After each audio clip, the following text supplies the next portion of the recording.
नमस्कार। देखिए, monetary policy एक ऐसा चैप्टर है जिससे हर एग्जाम में प्रश्न पूछा जाता है।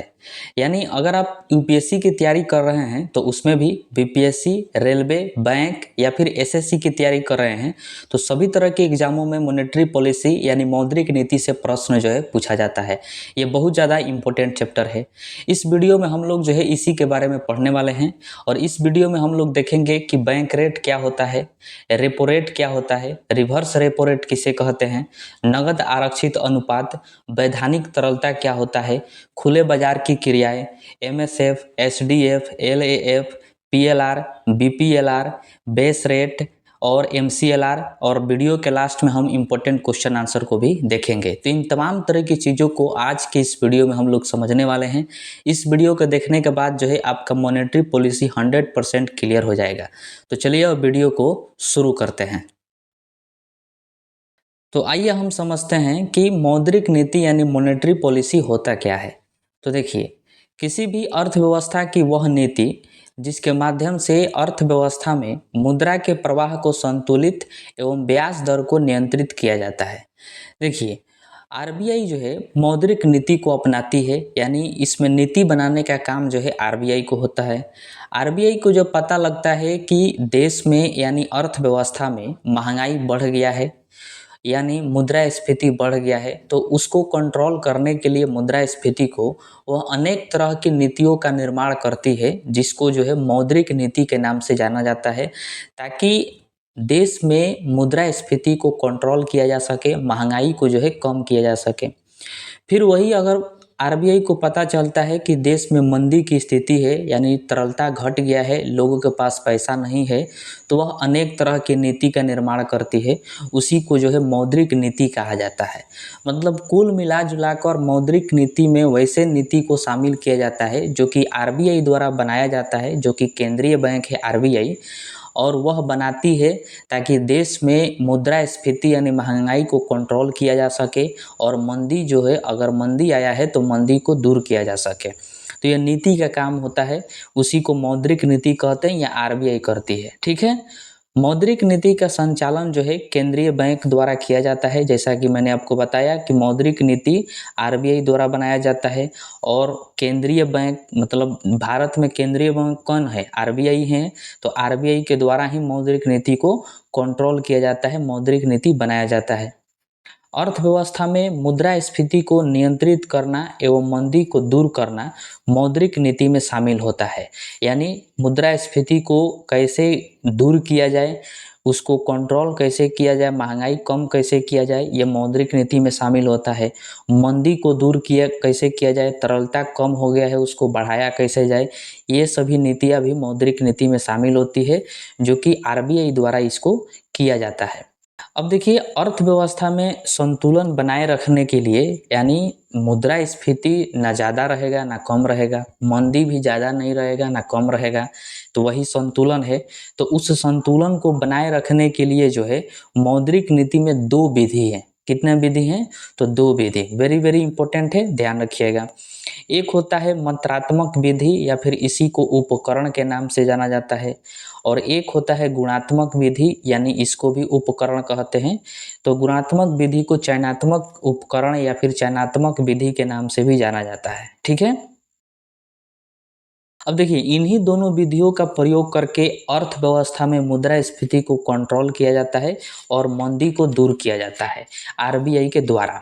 देखिए, मात्रात्मक विधि में जो है बहुत सारे चीज़ें जो है शामिल होती है। पहले आप समझिए कि मात्रात्मक विधि होता क्या है। तो देखिए, मौद्रिक नीति की दो विधियाँ होती है, मात्रात्मक विधि और गुणात्मक विधि। मात्रात्मक विधि में आरबीआई जो है ऐसी नीति का निर्माण करती है जिससे पूरे अर्थव्यवस्था पर उसका प्रभाव पड़े। देश के अंदर जो भी बैंक हैं या फिर वित्तीय संस्था है, उन सभी पर अगर एक बाइक और एक साथ अगर प्रभाव पड़े तो उसको जो है मात्रात्मक विधि कहा जाता है। ठीक है। और इसमें जो है बहुत सारे चीज़ों को शामिल किया जाता है।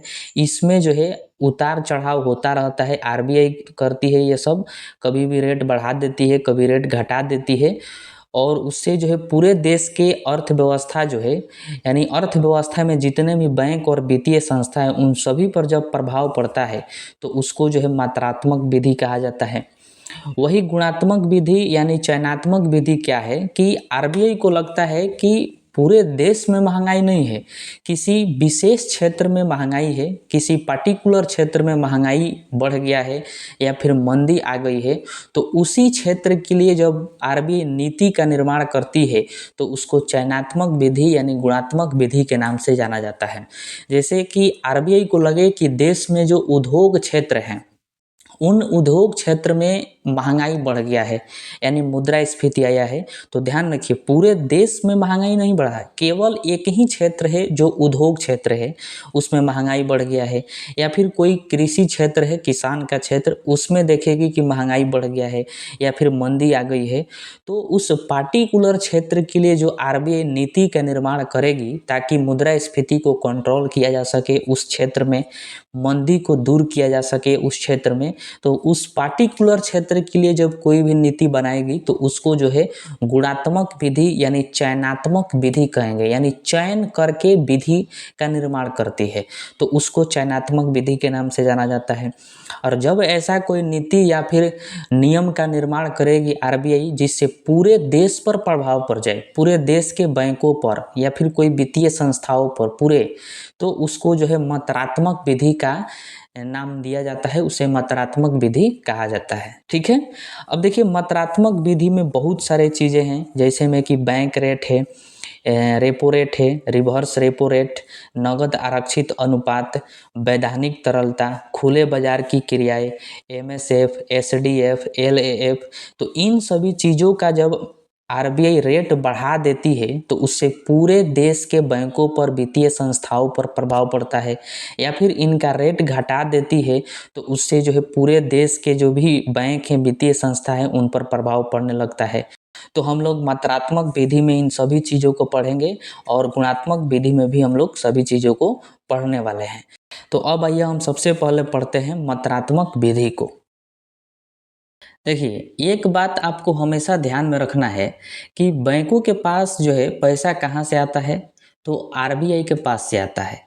यानी आरबीआई जो है भारत के सभी बैंकों को जो है कर्जा देती है, तब जाके उनके पास जो है पैसा आता है, और वो बैंक वाले जो है आरबीआई से कर्जा लेकर हम लोगों को यानी वह अपने ग्राहकों को लोन देते हैं, लोन बांटते हैं। ठीक है, तो ज़रा सोचिए कि अगर आरबीआई जो है जो कर्जा दे रही है उसका ब्याज दर अगर बढ़ा दे तो बैंक को जो है अधिक ब्याज देना पड़ेगा आरबीआई को, तो बैंक जो है आरबीआई से ही कर्ज ले रही है अधिक ब्याज दर पर, तो जब वो अपने ग्राहकों को भी पैसा देगी तो अधिक ब्याज दर पर ही देगी। यानी जब आरबीआई अपने ब्याज दर को बढ़ाएगा तो बैंक भी अपने ब्याज दर को बढ़ा देगी, तो जो भी लोग जो है बैंक में जाएंगे लोन लेने के लिए तो उनको अधिक ब्याज दर जो है देना पड़ जाएगा। तो यहाँ पर आपको एक सिस्टम समझना है कि जब आरबीआई अपने ब्याज दर को बढ़ाती है तो बैंक भी जो है अपने ब्याज दर को बढ़ा देते हैं जो ग्राहक को लोन देते हैं उसका। इससे क्या होता है कि जो भी ग्राहक है वो लोन लेने से कतराते हैं, क्योंकि बैंकों में अधिक ब्याज दर लगता है तो वह लोन जो है कम लेते हैं, और जब लोन वह कम लेंगे तो उनके पास तरलता कम हो जाएगा यानी पैसा कम हो जाएगा, और पैसा जब कम हो जाएगा तो वो कम सामान खरीदेंगे, वस्तु एवं सेवाओं का खरीद बिक्री कम करेंगे, जिससे जो है वस्तु एवं सेवाओं का दाम घट जाएगा, और दाम घटने का मतलब हुआ कि महंगाई कम हो गया, और महंगाई कम होने का मतलब हुआ कि मुद्रास्फीति घट गया। ठीक है, तो जब भी आरबीआई अपने ब्याज दर को बढ़ाती है तो देश में महंगाई जो है कम हो जाता है, और जब आरबीआई ब्याज दर को जैसे ही घटाएगी तो जितने भी बैंक हैं वो बहुत ज़्यादा लोन लेंगे आरबीआई से, तो उन बैंकों के पास तरलता ज़्यादा आ जाएगा यानी उनके पास पैसा अधिक हो जाएगा, तो अधिक जैसे ही पैसा होगा तो वह जो है ग्राहकों को भी अधिक पैसा बांटने लगेंगे कम ब्याज पर ही, क्योंकि बैंकों को ही कम ब्याज पर मिल रहा है पैसा तो ग्राहक को भी कम ब्याज पर पैसा देंगे, जिससे ग्राहक जो है टूट पड़ेंगे लोन लेने के लिए बैंकों से और अधिक लोन लेंगे, जिससे उनके पास जो है अधिक पैसा आ जाएगा, और अधिक पैसा आने से वस्तु एवं सेवाओं का खरीद बिक्री वो ज़्यादा करेंगे, जिससे वस्तु एवं सेवाओं का दाम जो है बढ़ जाएगा, और दाम बढ़ने का मतलब हुआ महंगाई बढ़ गया, और इसका मतलब हुआ कि मुद्रास्फीति जो है आ गया। तो इन पॉइंट को आपको ध्यान में रखना है, जो कि पूरे वीडियो में इसको इस्तेमाल किया जाएगा। ठीक है, तो आइए हम बैंक रेट को समझते हैं। देखिए, बैंक दर वह दर होती है जिस पर आरबीआई वाणिज्यिक बैंकों को दीर्घकाल के लिए ऋण देती है, तो उसको बैंक रेट कहा जाता है। देखिए, देश के अंदर जो भी बैंकें हैं उनको जो है वाणिज्यिक बैंक यानी कमर्शियल बैंक के नाम से जाना जाता है। उनको जब भी पैसे की आवश्यकता होती है तो वह आरबीआई के पास जाते हैं, क्योंकि आरबीआई जो है सभी बैंकों का बाप है। तो उनके पास जाते हैं और उनसे कहते हैं कि हमें जो है दीर्घकाल के लिए लोन चाहिए, यानी 2 साल 4 साल 5 साल के लिए जो है हमें लोन चाहिए। तो आरबीआई कहता है ठीक है, हम आपको लोन दे देंगे। तो वह जो है जिस ब्याज दर पर आरबीआई बैंकों को लोन देती है उसी ब्याज दर को जो है बैंक रेट के नाम से जाना जाता है। जैसे मान लीजिए कोई बैंक है और आरबीआई के पास गया और बोला कि हमें जो है 100 करोड़ रुपया चाहिए 5 सालों के लिए। तो आरबीआई बोला कि ठीक है, 5 सालों के लिए चाहिए, इसका मतलब है कि आप दीर्घकाल के लिए लोन लेंगे, तो हम आपको जो है 10% ब्याज लेंगे। 5 सालों के लिए देंगे 100 करोड़, लेकिन हम 10% आपसे ब्याज लेंगे। तो जो आरबीआई 10% ब्याज जो है चार्ज की है, उसी 10% ब्याज दर को बैंक रेट के नाम से जाना जाता है। यानी इस रेट पर भारत के सभी बैंकों को जो है दीर्घकाल के लिए लोन मिल जाता है। तो इसको ध्यान में रखिएगा। इसमें जो है प्रतिभूतियों का क्रय विक्रय नहीं होता है। आरबीआई बैंकों को बिना किसी जमानत के लोन दे देती है। मतलब जब भी कोई बैंक आरबीआई के पास जाता है तो आरबीआई जो है कोई भी प्रतिभूति नहीं मांगती है, यानी उनसे कोई भी प्रतिभूति नहीं खरीदती है। वैसे ही इनको जो है दीर्घकाल के लिए लोन दे देती है। ठीक है, तो इसको ध्यान रखिएगा। आरबीआई द्वारा बैंक रेट को बढ़ाकर मुद्रास्फीति को कंट्रोल किया जाता है और बैंक रेट को घटाकर मंदी दूर किया जाता है। देखिए, मैंने आपको इसको पहले ही समझा दिया है। यहाँ पर आपको ये जो है अच्छे तरीके से समझना है, इससे ही प्रश्न जो है पूछा जाता है। देखिए, जब आरबीआई को लगता है कि देश में महंगाई है यानी मुद्रास्फीति बहुत अधिक है, तो आरबीआई क्या करती है कि बैंक रेट को बढ़ा देती है। मतलब ब्याज दर को क्या करती है, वो बढ़ा देती है।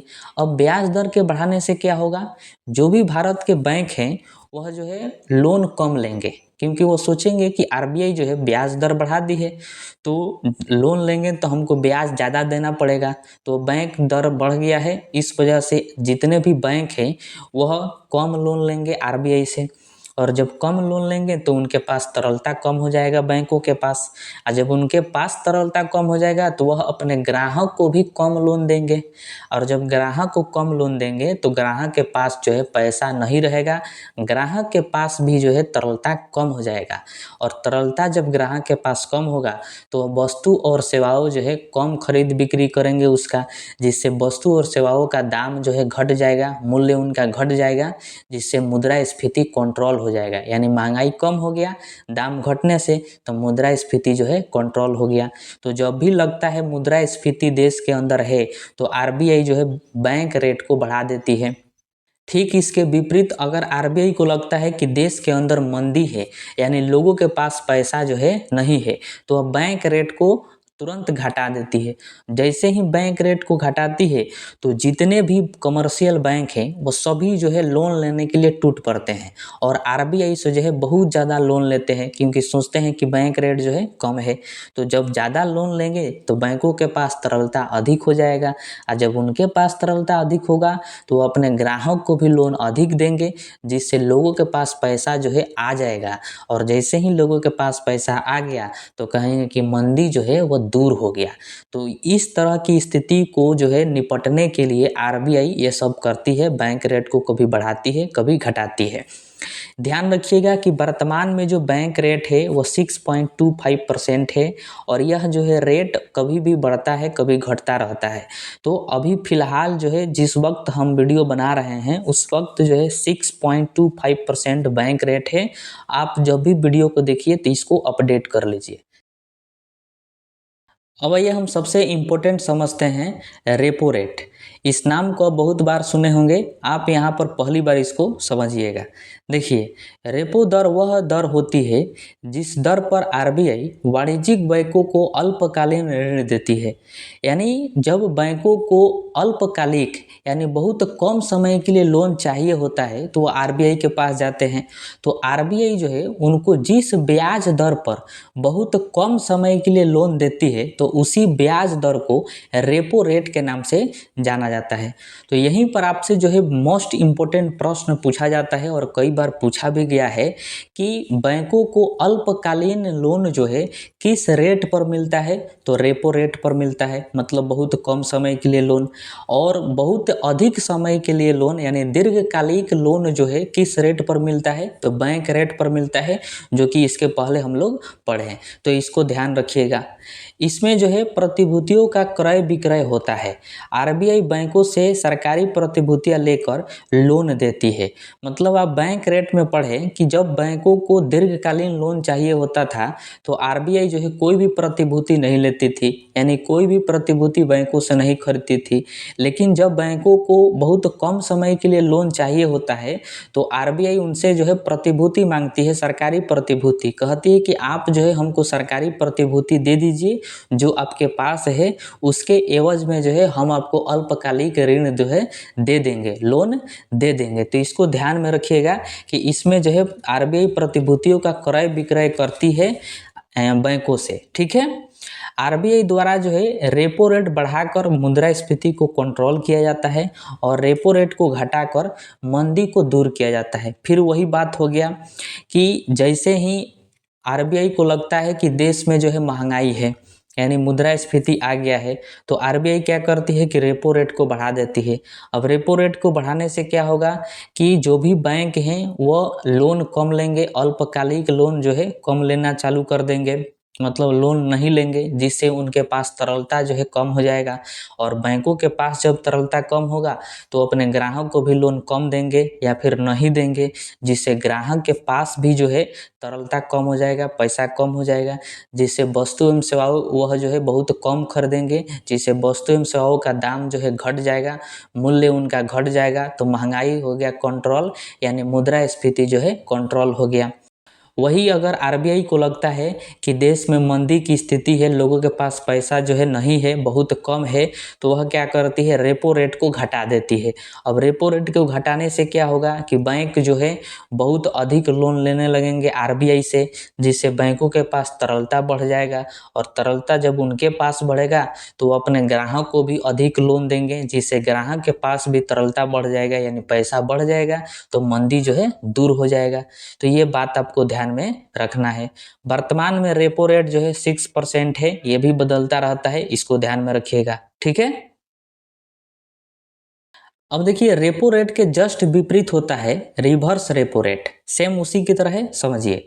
जब वाणिज्यिक बैंक अपना अतिरिक्त धन या फिर पैसा आरबीआई के पास जमा करते हैं तो आरबीआई द्वारा वाणिज्यिक बैंकों को ब्याज मिलता है। उसी ब्याज दर को रिवर्स रेपो दर कहते हैं। देखिए, रेपो रेट में आप क्या पढ़ें कि आरबीआई जो है सभी बैंकों को, देश के अंदर जो भी कमर्शियल बैंक है उनको लोन दे रही थी। मतलब आरबीआई के पास जो पैसा था वह जो है सभी बैंकों में बांट रही थी लोन के रूप में। यहाँ पर जो है उसके विपरीत होता है। बैंकों के पास जो अतिरिक्त धन होता है, मतलब बैंकों के पास धन आता कहाँ से है, तो लोग जो है जो भी अपना अकाउंट खुलवाते हैं बैंकों में तो उसमें जो है जाकर अपना पैसा जमा करते हैं। जो भी जिनका बिजनेस वगैरह होता है तो वो डेली अपना पैसा जो है 1,00,000 1,50,000 उसमें ले जाकर बैंकों में जमा करते हैं।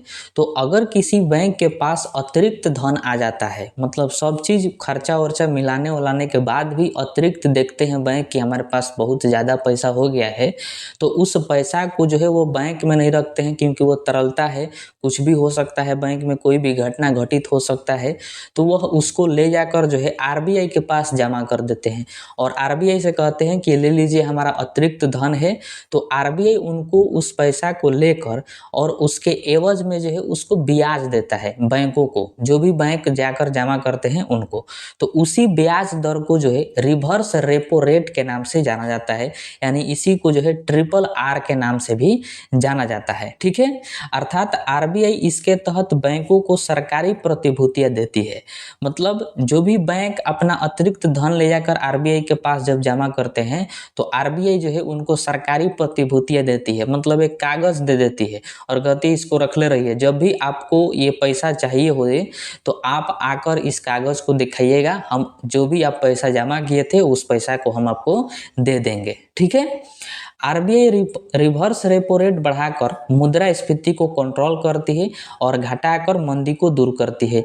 सेम वैसा ही है कि जब भी आरबीआई को लगता है कि देश के अंदर महंगाई है तो वह क्या करती है, रिवर्स रेपो रेट को बढ़ा देती है। यानी रिवर्स रेपो रेट को जैसे बढ़ाएगी तो सभी बैंक सोचेंगे कि हम अगर पैसा अपना जो अतिरिक्त धन है उसको ले जाकर आरबीआई के पास जमा करेंगे तो हमें ब्याज अधिक मिलेगा, क्योंकि रिवर्स रेपो रेट अधिक बढ़ गया है। तो सभी बैंक जितना उनके पास अतिरिक्त धन होगा वो जो है लालच में ले जाकर आरबीआई के पास जमा करेंगे, तो उनके पास धन की कमी हो जाएगी। सभी बैंकों के पास जब धन की कमी होगी तो वो ग्राहक को देने के लिए उनके पास नहीं बचेगा लोन के रूप में, जिससे ग्राहक के पास भी पैसा कम हो जाएगा और पैसा कम होगा तो वस्तु एवं सेवाएं वो कम खरीदेंगे, जिससे महंगाई जो है यानी मुद्रास्फीति कंट्रोल हो जाएगा। वही आरबीआई को लगता है कि देश के अंदर मंदी है तो वह क्या करती है, रिवर्स रेपो रेट को घटा देती है। अब जैसे ही रिवर्स रेपो रेट घट जाएगा तो बैंक सोचते हैं कि आरबीआई के पास जमा करने से कोई फायदा नहीं है, क्योंकि ब्याज दर वो कम दे रही है, रिवर्स रेपो रेट उसका कम है तो हमको कम ब्याज मिलेगा, तो क्या फायदा है उसके पास जमा करने से। इसलिए वो ग्राहक को लगती है बांटने, और जब ग्राहक को लगती है बांटने तो ग्राहक के पास पैसा अधिक हो जाता है, यानी तरलता बढ़ जाता है, तो उनके पास जो है पैसा आ जाता है तो मंदी की स्थिति खत्म हो जाती है। तो ये होता है रिवर्स रेपो रेट। ठीक है। वर्तमान में रिवर्स रेपो रेट कितना है तो 3.35% है, इसको ध्यान में रखिएगा, बहुत ज़्यादा इम्पोर्टेंट है। अब आइए हम समझते हैं कैश रिजर्व रेशियो यानी सीआरआर। देखिए इसको हम साधारण भाषा में समझते हैं, कोई टेंशन लेने की आवश्यकता नहीं है। देखिए जब वाणिज्यिक बैंक अपने एनडीटीएल का कुछ निश्चित प्रतिशत आरबीआई के पास नगद रूप में जमा करते हैं तो उसे जो है नगद आरक्षित अनुपात यानी सीआरआर कहते हैं। देखिए एनडीटीएल का जितने भी देश के अंदर बैंक है वह अपने एनडीटीएल का कुछ निश्चित प्रतिशत जो है आरबीआई के पास नगद रूप में ले जाकर जमा कर देते हैं, उसी को सीआरआर कहा जाता है।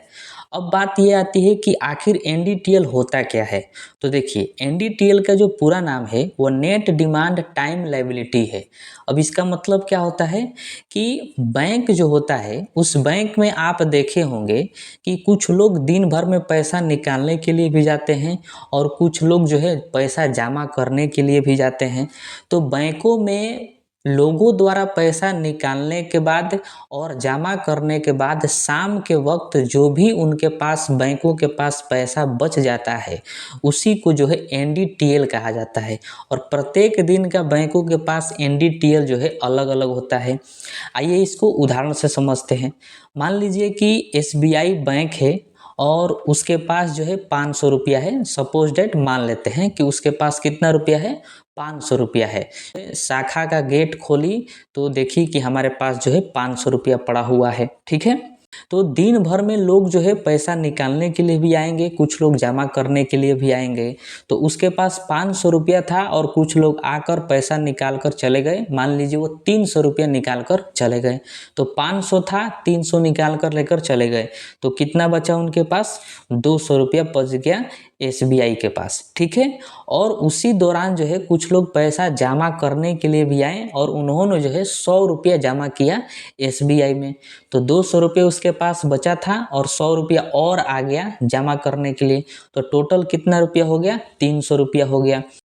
और उसके बाद गेट बंद हो गया एसबीआई का। लास्ट में जब बैंक वाले हिसाब किताब मिलाए तो पता चला उनके पास जो है कुल 300 रुपया बच गया है, सब ले देकर। ठीक है। तो वही जो बचा हुआ 300 रुपया है उसी को एनडीटीएल कहा जाता है। क्या कहा जाता है, एनडीटीएल। निकालने और जमा करने के बाद जो बैंकों के पास पैसा बचता है वही एनडीटीएल है।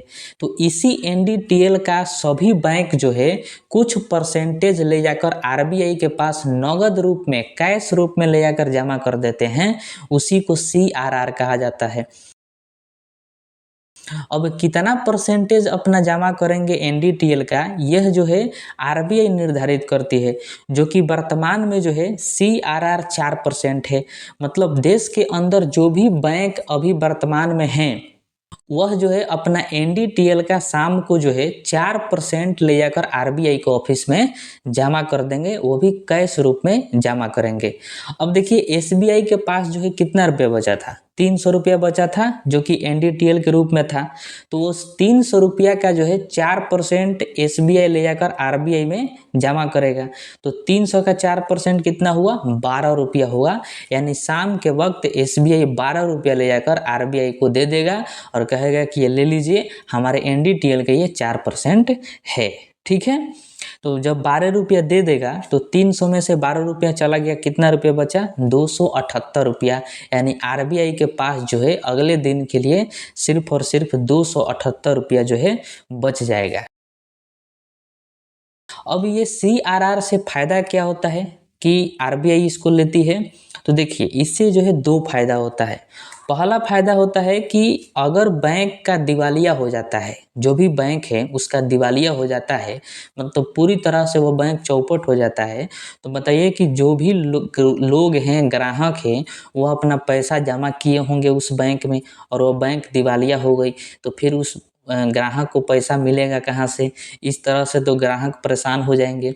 इसलिए आरबीआई जो है उनसे ले लेती है एनडीटीएल का 4%, ताकि वो रखे रहती है और कहती है कि जब भी तुम्हारे ऊपर मुसीबत आएगा हम तुमको जो है ये पैसा दे देंगे और तुम ग्राहक को बांट देना। कुछ कुछ तो बांटेगा, जितना मतलब 4% लेता है तो ऐसा थोड़ी है कि पूरे ग्राहक जितना रखे तो उतना मिल जाएगा, सब नहीं मिलेगा, लेकिन कुछ कुछ जो है ग्राहक को दे दिया जाएगा।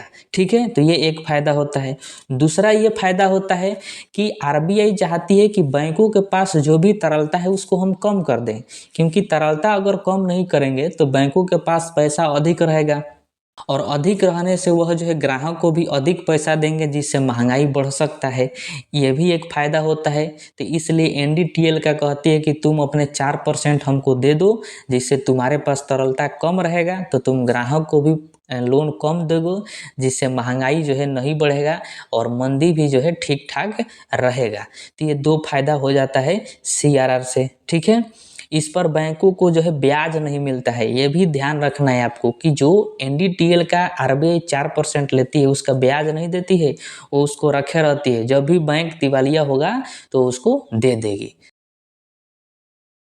अब आइए हम एसएलआर को समझते हैं, यानी वैधानिक तरलता अनुपात, स्टैट्यूटरी लिक्विडिटी रेशियो। ये क्या होता है, देखिए प्रत्येक बैंक अपने एनडीटीएल का कुछ निश्चित प्रतिशत अपने पास नगद रूप में, स्वर्ण रूप में या फिर सरकारी प्रतिभूतियों के रूप में रखते हैं, उसी को एसएलआर कहते हैं।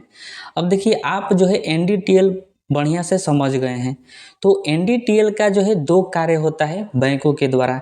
एक तो एनडीटीएल का कुछ परसेंटेज जो है ले जाकर आरबीआई के पास बैंक जमा कर देते हैं, जिसको सीआरआर कहा जाता है। और अभी आप पढ़े कि वर्तमान में सीआरआर कितना है, 4% है।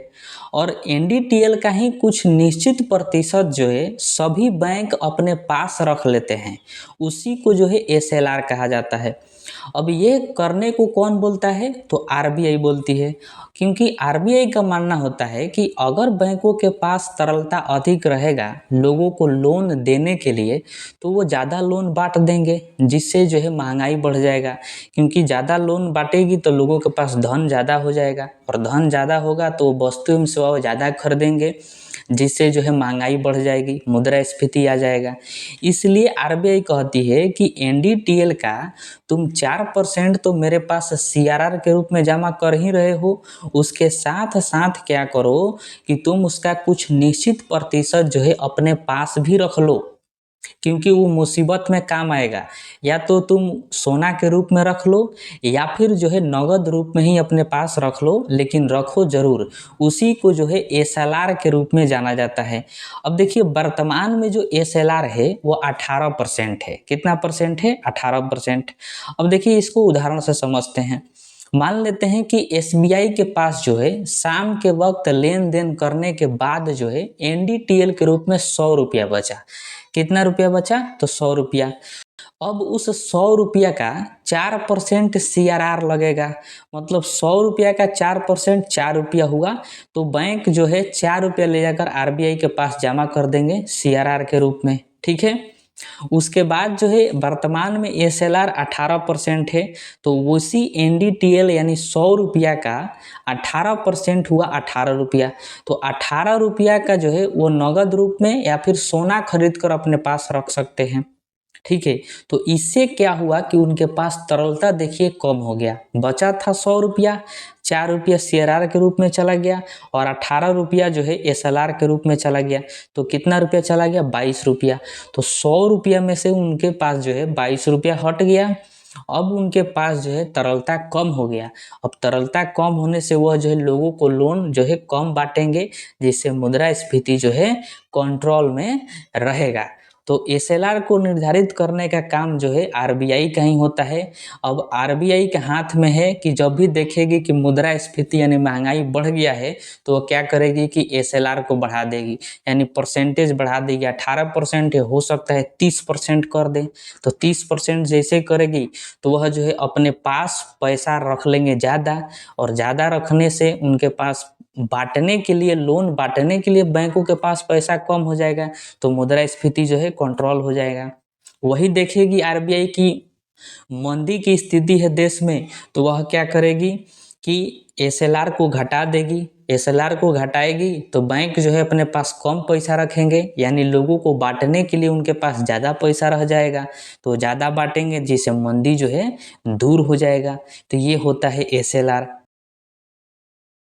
अब आइए हम समझते हैं खुले बाजार की क्रियाएं, यानी ओपन मार्केट ऑपरेशंस, जिसको OMO के नाम से भी जाना जाता है। देखिए, केंद्रीय बैंक RBI द्वारा खुले बाजार में सरकारी प्रतिभूतियों का क्रय विक्रय किया जाता है, जो कि वाणिज्यिक बैंकों या फिर संस्थाओं के साथ क्रय विक्रय होता है। देखिए, हमारे देश की जो सरकार है उसको भी तो पैसे की आवश्यकता पड़ती है, तो वो उसको जब भी पैसे की आवश्यकता पड़ती है तो वो RBI से कहती है। तो RBI जो है सरकारी प्रतिभूतियां बेचती है, और जो भी उनको पैसा मिलता है वो जो है सरकार को दे देती है। अब सरकारी प्रतिभूतियां कैसे बेचती है RBI? तो वो खुले बाजार में बेचती है, ओपनली कहती है भारत के जो भी बैंक है उन सभी से कि किनको जो है सरकारी प्रतिभूतियां चाहिए। अब जिन बैंकों के पास जो है पैसा अधिक रहता है, उनके पास तरलता ज़्यादा रहता है, तो वह जो है हाथ खड़ा करते हैं कि हमको जो है सरकारी प्रतिभूतियां चाहिए, क्योंकि उनके पास पैसा अधिक है। तो RBI क्या करती है कि उनको सरकारी प्रतिभूति दे देती है, यानी बेच देती है, और उसके एवज में जो है मोटी रकम वसूल लेती है बैंकों से। जैसे मान लीजिए कोई बैंक है और वह सरकारी प्रतिभूति खरीद लिया, तो RBI जो है उससे 100 करोड़ 200 करोड़ रुपया ले ली। तो देखिए, यहाँ पर ध्यान से सोचिए कि RBI जो है वो बैंकों से पैसा ले ली, तो इसका मतलब हुआ कि बैंकों के पास पैसा कम हो गया।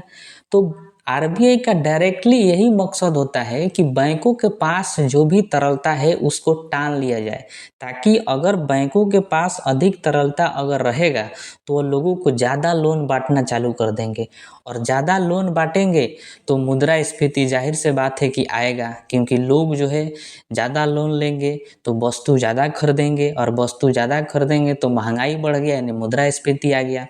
इसीलिए RBI जो है अनेक तरह का नियम कानून नीति अपनाती रहती है, जिससे जो है बैंकों के पास तरलता कम कर दिया जाए, बैंकों से जो भी पैसा है वो वसूल लिया जाए, ताकि उनके पास तरलता कम हो जाए। इसलिए जो है वह क्या करती है कि सरकारी प्रतिभूतियां बेचना चालू कर देती है। जब बेचती है तो एक कागज़ थमा देती है, और मोटी मोटी रकम जो है बैंकों से वसूल लेती है, जिससे उनके पास पैसा कम हो जाता है और मुद्रास्फीति कंट्रोल हो जाता है। वही अगर RBI देखती है कि देश के अंदर जो है मंदी की स्थिति है, लोगों के पास पैसा नहीं है, तो वह क्या करती है, सरकारी प्रतिभूतियां खरीदना चालू कर देती है। अब खरीदती कैसी है? जिस भी बैंक के पास सरकारी प्रतिभूति होगा, वह क्या RBI कहती है कि जिसके पास सरकारी प्रतिभूति है वो हमको दे दो, हम उसको पैसा देंगे।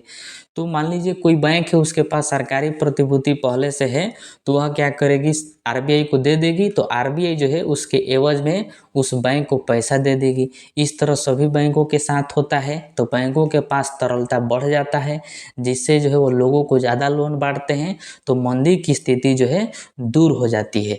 उसी को जो है खुले बाजार की क्रियाएं कहते हैं। ये कभी भी हो सकता है, जब भी आरबीआई को लगे तब वो कर सकती है, एकदम खुले में ओपन कर सकती है। ठीक है। अब आइए हम समझते हैं एमएसएफ यानी मार्जिनल स्टैंडिंग फैसिलिटी, सीमांत अस्थायी सुविधा।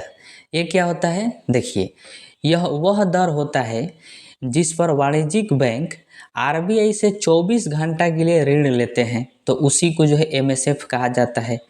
जो भी देश के अंदर कमर्शियल बैंक है, उनको यदि 24 घंटा के लिए पैसे की आवश्यकता पड़ती है, इमीडिएटली यानी ओवरनाइट के लिए, तो वह जो है आरबीआई के पास जाते हैं और आरबीआई से कहते हैं कि हमें जो है 24 घंटा के लिए इमीडिएटली पैसा चाहिए, 100 करोड़ 200 करोड़ रुपया चाहिए।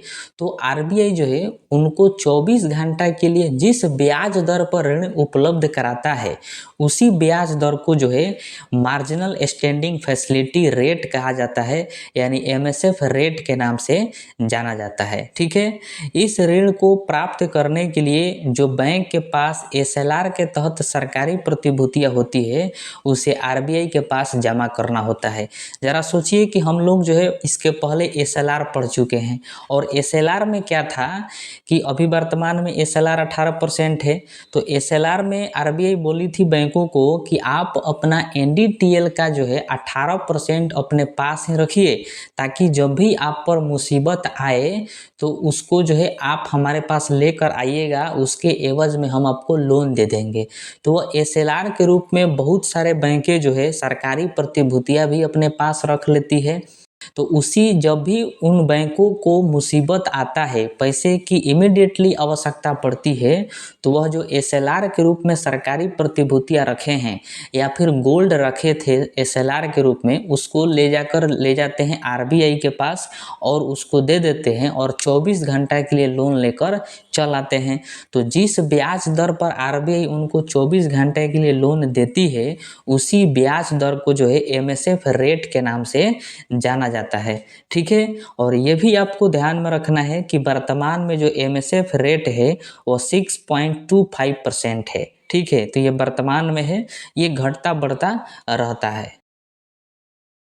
अब देखिए, एमएसएफ के जस्ट विपरीत होता है एसडीएफ यानी स्टैंडिंग डिपॉजिट फैसिलिटी, अस्थाई जमा सुविधा। ये क्या होता है, देखिए, जब वाणिज्यिक बैंक अपने अतिरिक्त तरलता को आरबीआई के पास 24 घंटा के लिए जमा करते हैं, तो आरबीआई द्वारा वाणिज्यिक बैंकों को जो ब्याज दर मिलता है, उसी को जो है एसडीएफ कहते हैं। यानी यह जो है एमएसएफ के विपरीत है। अभी आप एमएसएफ पढ़े, एमएसएफ में क्या था कि जो आरबीआई है वह बैंकों को 24 घंटे के लिए लोन दे रही थी, लेकिन एसडीएफ में क्या होता है कि अगर किसी बैंक के पास तरलता अधिक हो जाए, मान लीजिए कोई बैंक है और उसके पास जो है दिन भर में लोग पैसा निकालने के लिए कम है, जमा करने के लिए ज़्यादा है, तो बैंक के पास तरलता जाहिर से बात है ज़्यादा हो जाएगा। तो वह चाहता है कि इसको ले जाकर जो है हम आरबीआई के पास जमा कर दें, जिससे हमको जो है कुछ ब्याज मिल जाएगा। तो वह ले जाकर 24 घंटा के लिए आरबीआई के पास अगर कोई बैंक अपना पैसा जमा कर देता है, तो आरबीआई के द्वारा जो है उसको जो है ब्याज दर मिलता है 24 घंटा के लिए ही, उसी ब्याज दर को एसडीएफ के नाम से जाना जाता है। ठीक है। यानी यह एमएसएफ के जस्ट क्या होता है, विपरीत होता है। तो इसको ध्यान रखिएगा। तरलता को, बैंकों के पास तरलता को कम करने के लिए जो है इसको 2022 में लॉन्च किया गया आरबीआई के द्वारा। तो इसको ध्यान रखिएगा। अगर वर्तमान में एसडीएफ की बात करें तो 5.75% है। यानी जब भी आरबीआई को पता चलता है कि देश के अंदर मुद्रास्फीति है, तो वह क्या करता है, एसडीएफ रेट को बढ़ा देता है।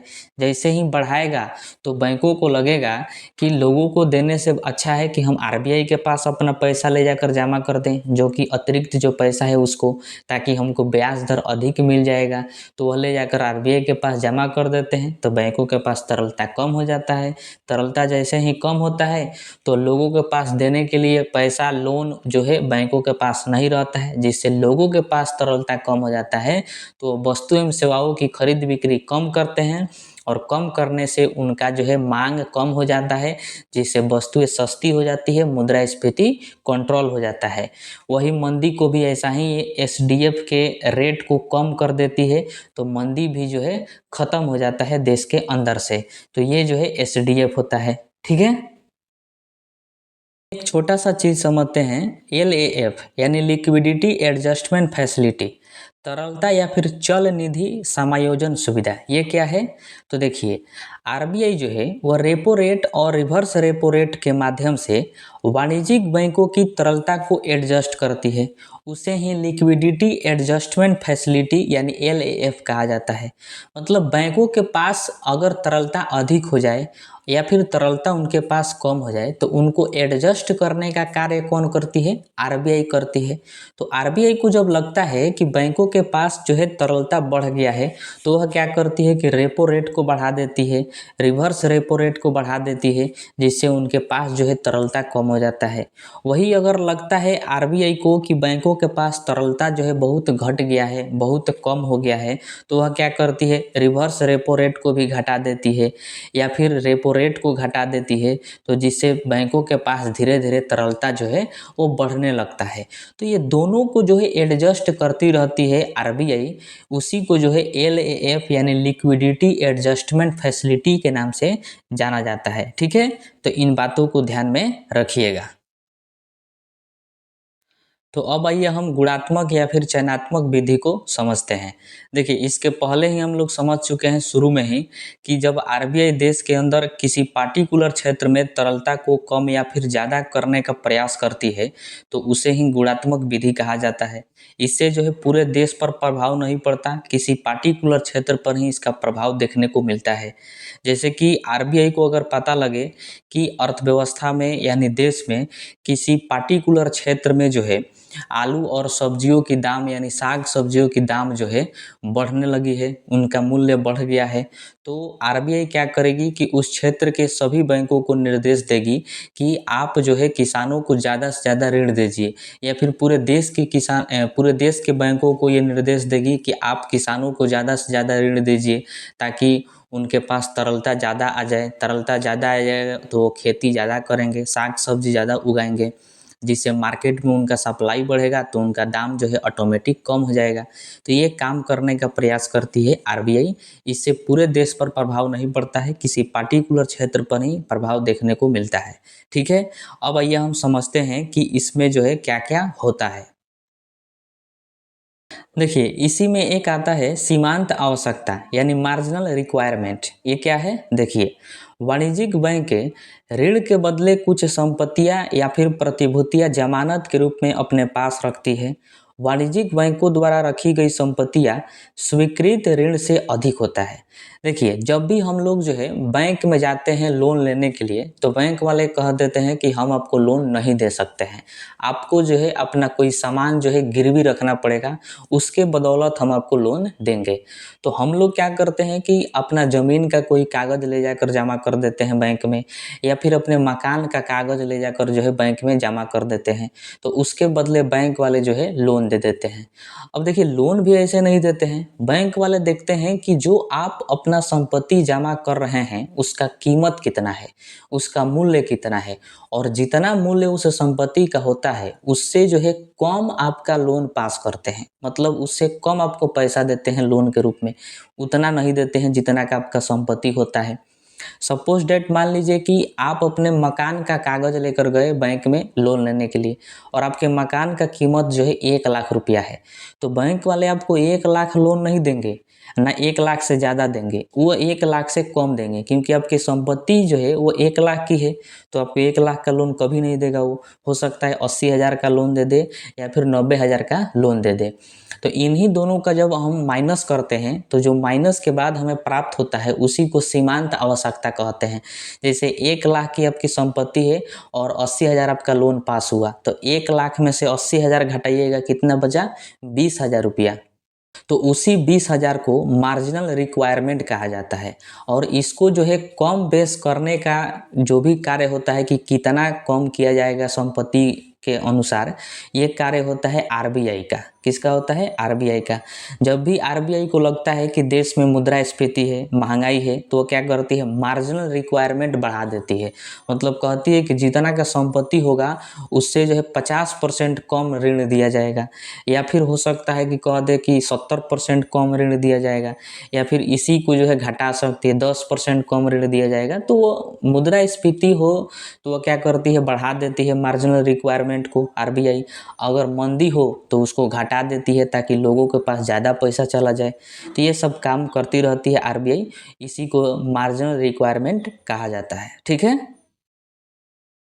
अब आइए हम समझते हैं साख की राशनिंग। देखिए, इसको जो है आरबीआई द्वारा तय किया जाता है साख की राशनिंग को।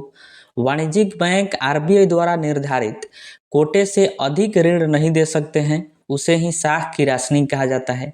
आरबीआई जो है वो भारत के सभी बैंकों का एक कोटा फिक्स कर दी है, एक लिमिट फिक्स कर दी है कि आप उस लिमिट से ना अधिक लोन दे सकते हैं और ना ही उस लिमिट से कम लोन दे सकते हैं। उसी को साख की राशनिंग कहा जाता है। और ये जो है बहुत पहले से आरबीआई करते आ रही है। जैसे में कि 1 नवंबर 1975 को आरबीआई द्वारा एक निर्देश जारी किया गया सभी बैंकों के लिए, और कहा गया कि अगर आपके पास कोई भी व्यक्ति या फिर संस्था लोन लेने के लिए आता है तो आप उसको 2 करोड़ तक या फिर 2 करोड़ से अधिक जो है लोन नहीं दे सकते हैं। जब भी आप उनको लोन दीजिएगा किसी भी व्यक्ति को या फिर संस्था को, तो आप 2 करोड़ से कम ही लोन दीजिएगा। ये एक कोटा फिक्स कर दी, लिमिट फिक्स कर दी। इसी को जो है साख की राशनिंग कहा जाता है। वही आज के डेट में देखिएगा कि आरबीआई जो है सभी बैंकों को निर्देश दी है कि आपके पास जितना भी ऋण देने के लिए पैसा रखा गया है, लोन देने के लिए, आप उसका 18% जो है कृषि क्षेत्र में ही बांट सकते हैं। ना उससे कम बांटिएगा, ना उससे ज़्यादा बांटिएगा। मतलब मान लीजिए किसी बैंक के पास जो है 100 रुपया रखा हुआ है लोन देने के लिए, तो उस 100 रुपया का 18% जो है कृषि क्षेत्र में वो लोन देगा। मान लीजिए 18 रुपया हुआ, तो 18 रुपया जो है वो किसानों को बांट देगा, कृषि क्षेत्र में बांट देगा। अब ऐसा आरबीआई क्यों करती है? क्योंकि वो जानती है कि बैंक वाले जो है वो इसके लालच में क्या करेंगे, किसी एक के क्षेत्र में जो है हुमचा के लोन बांट देंगे, जिससे किसी एक के क्षेत्र में क्या हो जाएगा, महंगाई बढ़ जाएगा। क्योंकि एक के क्षेत्र में मान लीजिए कृषि क्षेत्र में ही बहुत ज़्यादा लोन दे दी, तो जितने भी किसान हैं वो सब जो है साग सब्जी ज़्यादा उगाने लगेंगे, बहुत अधिक खर्चा करने लगेंगे, जिससे जो है साग सब्जियों का दाम बढ़ जाएगा। इसलिए वो लिमिट फिक्स कर देती है कि इस लिमिट में आप इस क्षेत्र में जो है लोन दे सकते हैं, ताकि जो है देश में अर्थव्यवस्था संतुलित रहे, मुद्रास्फीति जो है कंट्रोल में रहे। अगला है नैतिक प्रभाव यानी मोरल सुसेशन। नैतिक प्रभाव के तहत आरबीआई जो है वाणिज्यिक बैंकों पर अपना दबाव बनाती है, नैतिक प्रभाव उस पर डालती है और अपना दिशा निर्देश का पालन कराती है सभी बैंकों से कि जब मुद्रास्फीति हो तो लोन जो है कम बांटिए ताकि मुद्रास्फीति को कंट्रोल किया जा सके, और जब मुद्रास्फीति न हो यानी मंदी की स्थिति हो, लोगों के पास तरलता न हो, तो आप जो है ज़्यादा लोन बांटिए। ये जो है बात विवाद करके सुझाती है, उनको समझाती है, दिशा निर्देश जो है देते रहती है। तो वही क्या होता है, नैतिक प्रभाव के नाम से जाना जाता है। और ये जो है चयनात्मक विधि में आता है। किसी किसी विशेष बैंकों को किसी विशेष क्षेत्रों में जो है मुद्रास्फीति को कंट्रोल करने के लिए दिशा निर्देश का पालन कराती है बैंकों से, वही नैतिक प्रभाव है। ठीक है।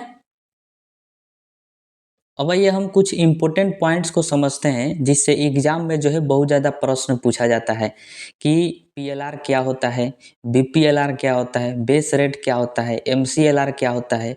इन सभी चीज़ों को हम लोग समझते हैं। देखिए, पीएलआर जो है प्राइम लेंडिंग रेट, जिसको प्रधान उधार दर कहा जाता है, इसकी शुरुआत जो है 1973 में हुई थी। यह वह दर था जिस पर बैंक जो है अपने सबसे विश्वसनीय ग्राहक को लोन देते थे। मतलब बैंकों को लगता था कि कौन ग्राहक हमारे लिए बहुत ज़्यादा भरोसेमंद है, विश्वसनीय है, चुनिंदा है, उसी को जो है वो लोन देते थे।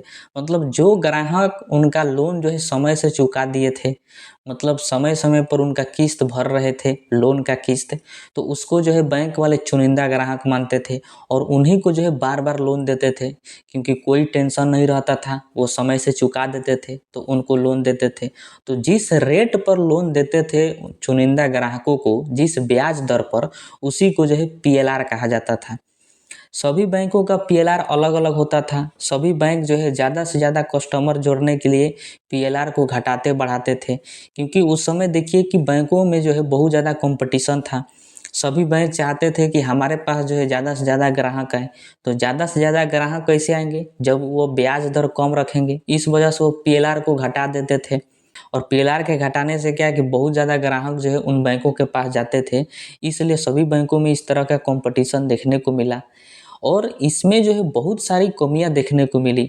इसमें आरबीआई को पता चला कि इसमें तो कोई भी पारदर्शिता नहीं है, किसी भी तरह का ट्रांसपेरेंसी नहीं है, कि कोई भी बैंक किसी भी ग्राहक को किस रेट पर लोन दे रहा है ये पता नहीं चलता था, क्योंकि सबका पीएलआर अलग अलग था। और आरबीआई के लिए सबसे बड़ी मुसीबत का चीज़ थी कि देश में बहुत सारे बैंकों की शाखाएं हैं और सबका पीएलआर जो है चेक करना बहुत मुश्किल था, कि किस आधार पर ग्राहक को ये सब लोन दे रहे हैं। कोई आधार तो होना चाहिए कि इनको लोन मिल रहा है, तो कोई इसमें ट्रांसपेरेंसी नहीं था। इस वजह से आरबीआई ने कहा कि नहीं, ये तो बहुत बड़ा गड़बड़ चीज़ है, तो ये पीएलआर के स्थान पर बीपीएलआर ला दी, कुछ सुधार करके पीएलआर के स्थान पर क्या लाई, बीपीएलआर। और आज के डेट में ध्यान रखिएगा पीएलआर जो है नहीं है, ठीक है। अब आइए हम बीपीएलआर को समझते हैं। अब हम समझते हैं बीपीएलआर को, यानी बेंचमार्क प्राइम लेंडिंग रेट। इसको जो है आरबीआई द्वारा 2003 में लाया गया, इसको ध्यान में रखिएगा। इसमें जो है आरबीआई द्वारा ऋणों का एक निश्चित ब्याज दर फिक्स किया गया, जो कि सभी बैंकों के लिए अलग अलग था। मतलब बीपीएलआर में जो भी पीएलआर में गड़बड़ी थी उसको बीपीएलआर में सुधारा गया। और इसमें जो है आरबीआई द्वारा सभी बैंकों के लिए एक ब्याज दर फिक्स कर दिया गया और कहा गया आरबीआई द्वारा कि आप जो है इसी ब्याज दर पर अपने ग्राहकों को लोन दीजिएगा, इसके उधर उधर नहीं दे सकते हैं। मतलब सभी बैंकों के लिए ब्याज दर फिक्स कर दिया गया। और बैंकों से एक बात और कहा गया आरबीआई द्वारा, कि आप किसी भी ग्राहक को उस हिसाब से लोन दीजिए ताकि आपका कर्जा का लागत और व्यय जो है वो निकल जाए। अब देखिए कर्जा का लागत और व्यय क्या होता है, इसको समझते हैं। देखिए कोई भी बैंक हो तो उसके पास बताइए कि पैसा कहाँ से आता है, तो उसके पास जो है पैसा दो जगह से आता है। एक तो कुछ ग्राहक ले जाकर पैसा जमा करते हैं, जो कि बिजनेस करते हैं, उनसे जो कमाई होती है उसको ले जाकर बैंक में जमा कर देते हैं, तो वह एक बैंकों के पास पैसा होता है। दूसरा पैसा कहाँ से होता है, तो वो आरबीआई से कर्जा लेते हैं, तो वह एक पैसा हो गया। मतलब दो जगह से बैंकों के पास पैसा आता है। अब देखिए दोनों जगह से जब बैंक जो है आरबीआई से कर्जा लेते हैं तो उस कर्जा का भी ब्याज देते हैं, और आरबीआई से वो कर्जा लेकर फिर लोगों को कर्जा बांटते हैं। ध्यान दीजिएगा इस बात पर, कि बैंक जो है आरबीआई से कर्जा लेकर और फिर लोगों को वो कर्जा बांट देते हैं। तो जरा सोचिए कि अगर आरबीआई से वो 10% पर कर्जा ले रहे हैं और अगर वो ग्राहक को भी 10% पर ही कर्जा दे दें तो क्या उनको फायदा होगा, नहीं होगा।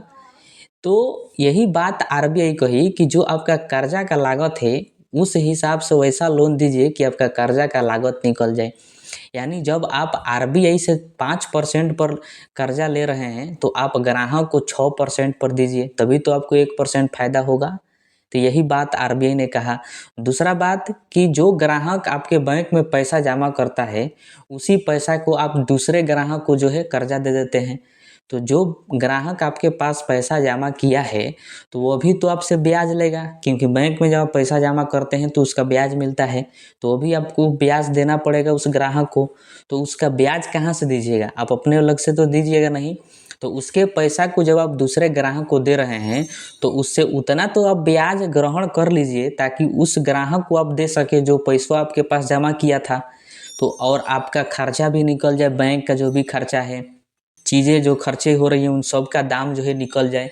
इसीलिए आरबीआई ने कहा था कि आप किसी भी ग्राहक को उस हिसाब से लोन दीजिए ताकि आपके कर्जा का लागत निकल जाए।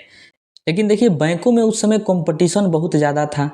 बैंक जो है बीपीएलआर के निचले दर पर भी लोन देने के लिए तैयार हो जाते थे ग्राहकों को, जो कि बीपीएलआर जो है आरबीआई द्वारा फिक्स किया गया था सोच समझकर, कि सभी बैंकों के लिए कि अगर आप बीपीएलआर दर पर किसी भी ग्राहक को लोन देंगे तो आपको किसी भी प्रकार का घाटा नहीं होगा, आप सुरक्षित महसूस करिएगा, आपका जो है दिवालिया नहीं होगा, आपका हर चीज़ खर्चा लागत व्यय सब चीज़ निकल जाएगा। लेकिन बैंक जो है कंपटीशन के चलते, ग्राहक को ज़्यादा से ज़्यादा जोड़ने के चलते नहीं माने और बीपीएलआर के जो दर फिक्स किया गया था उस दर से भी निचले दर पर जो है ग्राहकों को लोन बांटना चालू कर दिए। इससे आरबीआई जो है सोच में पड़ गई कि अरे ये तो अपने पैर पर कुल्हाड़ी अपने से मार रहे हैं, जिस डाल पर बैठे हैं उसी डाल को अपने से काट रहे हैं। क्योंकि बीपीएलआर के निचले दर पर अगर लोन देंगे तो इनका जो कर्जा का लागत है वो भी नहीं निकल पाएगा, तो ये खुद अपने आप दिवालिया हो जाएंगे। इसलिए आरबीआई सोची कि कुछ ना कुछ करना पड़ेगा। तो फिर आरबीआई ने जो है बीपीएलआर के स्थान पर बेस रेट लाई। कौन सा रेट लाई? Base rate. और जितना भी इसमें खामियां था सबको सुधार कर बेस रेट में जो है लाया गया। अब आइए हम बेस रेट को समझते हैं। अब हम समझते हैं बेस दर यानी आधार दर। इसे 2010 में बीपीएलआर के स्थान पर आरबीआई द्वारा लाया गया। यह वह दर है जिसके नीचे कोई भी वाणिज्यिक बैंक अपने ग्राहकों को ऋण प्रदान नहीं करता है, जो कि बीपीएलआर में ऐसा नहीं था। बीपीएलआर में जो है निचले दर पर भी बैंक अपने ग्राहकों को लोन दे रहे थे। उसी को सुधार करके आरबीआई जो है बेस रेट लाई और बेस रेट में कही कि आप बेस रेट से नीचे जो है किसी भी ग्राहक को आप लोन नहीं दे सकते हैं। इसमें आरबीआई द्वारा निर्देश दिया गया वाणिज्यिक बैंकों को कि आप अपना बेस रेट खुद निर्धारित करें कि आपका बेस रेट क्या होगा, और उस बेस रेट के निचले दर पर जो है आप किसी को भी लोन नहीं दे सकते हैं, किसी भी ग्राहक को। तो देखिए बेस रेट को निर्धारित करते वक्त जो है बैंकों द्वारा बहुत सारे चीज़ों को ध्यान में रखा जाता है, जो कि 4 चीज़ें हैं। इन चारों को समझना बहुत जरूरी है, इससे एग्जाम में प्रश्न पूछा जाता है, यूपीएससी हो चाहे कोई भी एग्जाम हो।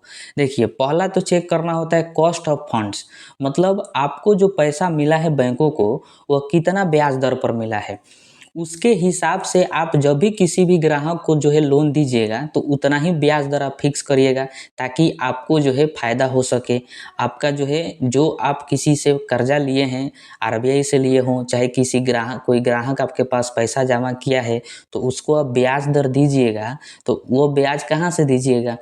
तो आप किसी न किसी से लेकर दीजिएगा। तो जिस ग्राहक से लीजिएगा उतना तो उससे ले लीजिए ताकि आप उसको ब्याज दर दे सकें।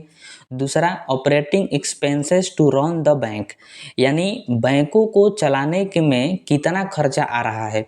क्योंकि कोई भी बैंक की शाखा हो वो किसी न किसी भाड़े के मकान में रहती है, बिजली का खर्च आता है, बहुत सारे खर्चे होते हैं बैंक को चलाने के लिए। तो वह खर्चा भी निकलना चाहिए। तो खर्चा कहाँ से आएगा? ग्राहक से ही लिया जाएगा, जिसको लोन दिया जाएगा उसी से। और मिनिमम रेट ऑफ रिटर्न, यानी जो ग्राहक आपके पास पैसा जमा किए हैं बैंक में उनको आप कितना परसेंटेज ब्याज देंगे। जैसे कि बहुत सारे ग्राहक हैं जो कि बैंक में जाकर पैसा जमा करते हैं तो उनको ब्याज देना पड़ता है बैंकों को। तो वो ब्याज कहाँ से देंगे? बैंक अपने पास से तो नहीं देंगे, वो किसी दूसरे ग्राहक से लेकर देंगे।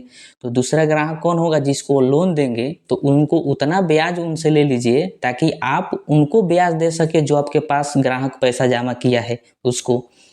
और लास्ट था कॉस्ट ऑफ मेंटेनिंग यानी सीआरआर, यानी आप जो आरबीआई के पास सीआरआर के रूप में पैसा जमा किए हैं।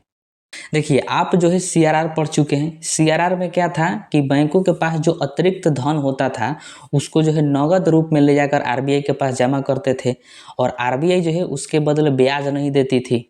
लेकिन जो भी बैंक के पास पैसा है और वो पैसा किसका है? ग्राहक का पैसा है, और उसी पैसा को जो ले जाकर आरबीआई के पास जमा कर रहे हैं तो ग्राहक तो बैंक से ब्याज लेगा, लेकिन आरबीआई जो है जो बैंक सीआरआर के रूप में आरबीआई के पास जमा किए हैं तो आरबीआई तो उनको ब्याज नहीं दे रही है, लेकिन ग्राहक जो जमा किया है बैंक में वो तो ब्याज लेगा। तो ब्याज आएगा कहाँ से? तो किसी दूसरे ग्राहक से ही लेगा बैंक।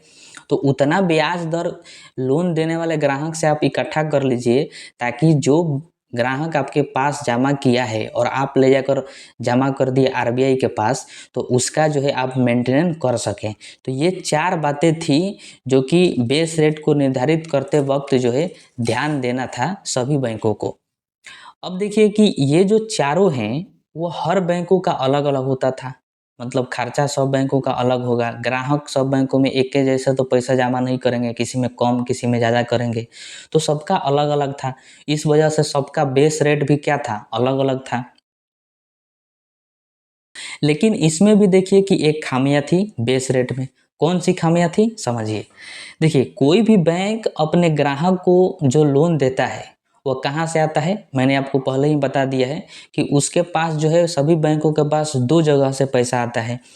एक तो उसके पास ग्राहक आके पैसा जमा करते हैं वो पैसा होता है, और दूसरा जो है आरबीआई से कर्जा लेते हैं वो पैसा होता है। तो देखिए दूसरा कि सभी बैंक जो है आरबीआई से उधार लेते हैं, जिसको रेपो रेट कहा जाता है। रेपो रेट के बारे में आप पढ़ चुके हैं कि जब बैंक जो आरबीआई जो है बैंकों को उधार देती है, कर्जा देती है, और जो ब्याज लेती है उसी ब्याज दर को रेपो रेट कहा जाता है। तो देखिए बेस रेट में जो है रेपो रेट शामिल नहीं था, केवल मिनिमम रेट्स ऑफ रिटर्न शामिल था। यानी ग्राहक बैंक में जो पैसा जमा किए थे उसी को कितना ब्याज देना है वही बेस रेट में शामिल किया गया था। रेपो रेट में शामिल नहीं था कि आरबीआई से जो कर्जा लिया गया है और आरबीआई को कितना ब्याज देना है, इसको बेस रेट में आरबीआई शामिल करना जो है भूल गई थी। इसलिए इसमें एक खामियां पकड़ लिया गया बेस रेट में कि इसमें तो रेपो रेट शामिल ही नहीं है। यानी जो बैंक आरबीआई से कर्जा ले रहे हैं तो वह आरबीआई को भी तो ब्याज दे रहे हैं, तो उस ब्याज दर को बेस रेट में जोड़ा ही नहीं जा रहा था। तो इस वजह से बैंकों को घाटा लग रहा था।